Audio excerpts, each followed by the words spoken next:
Have you ever just stopped and wondered, how does your mind actually organize everything you know? It's a huge question, one that philosophers have been wrestling with for centuries. Well, today, we're going to explore this idea, this library of your mind, and really zero in on a specific kind of knowledge that, honestly, is the foundation for almost everything we think is true. So, let's just try a quick thought experiment right now. Picture it. Your mind is this huge, sprawling library. What's on the shelves? Is it full of ancient books? Or maybe it's all digital tablets and instruction manuals? This whole idea, this mental library, that's the key we're going to use to unlock a really fascinating concept in philosophy.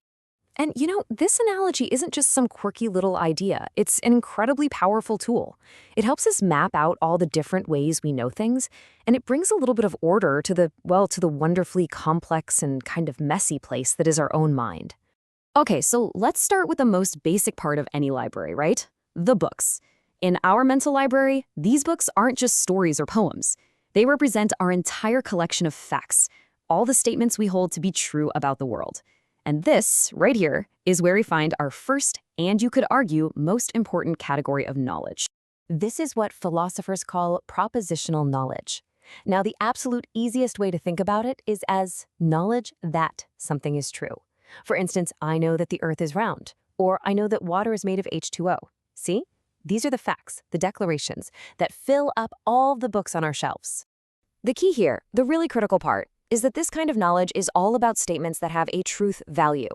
A proposition is really just a philosopher's fancy word for any statement that can be either true or false. So, the moon is made of green cheese is a proposition. It just happens to be a false one. The books in our library, well, they're stuffed with all the propositions we believe are true. So, what are these books of knowledge really like? Well, first off, there are mental maps of reality, how we represent the world inside our heads. They're also built out of concepts and ideas, not just raw feelings. And here's something important. This knowledge is use-independent. You can just know a fact without needing to do anything with it. And that's exactly why epistemologists, the philosophers who study knowledge itself, have been obsessed with it for so long. Okay, but not all the books in our library are the same. Philosophers are big on sorting things, so they've got categories. Some facts we know just by using logic, without even looking at the outside world. That's called a priori knowledge, like knowing all triangles have three sides. You don't have to go out and measure a triangle to know that. Others, called a posteriori, you need experience for. You have to literally look out the window to know it's raining. And it's the same with how things are true. Some are analytic, true by definition, like all bachelors are unmarried. Of course they are. Others are synthetic, true because of how the world is, like matter is made of atoms. But hold on, a library is so much more than just a building full of books, right? There's a lot more going on. And in exactly the same way, our minds contain so much more than just a big collection of facts. So let's explore what else we can find in this library of ours. Think about it like this. You could read every single book in the library about the physics of balance, friction, and momentum. That's all propositional knowledge. But is that going to teach you how to ride a bike? No way. That skill, that practical ability, that's something else entirely. It's called procedural knowledge, or know-how. It's not the books, it's the librarian's skill in action. And believe it or not, there's a third type too.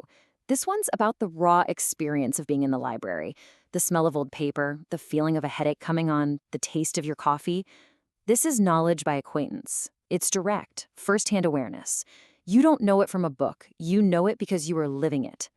Okay, so let's circle back to our books, the facts on the shelves. What does it actually take for a simple belief to get that promotion, to earn its spot in the library and be called knowledge? Well, as it turns out, for a very long time, philosophers thought they had the perfect recipe. And this is an absolutely crucial distinction. I mean, if you just happen to guess the winning lottery numbers, you don't really know them beforehand, right? You just got incredibly lucky.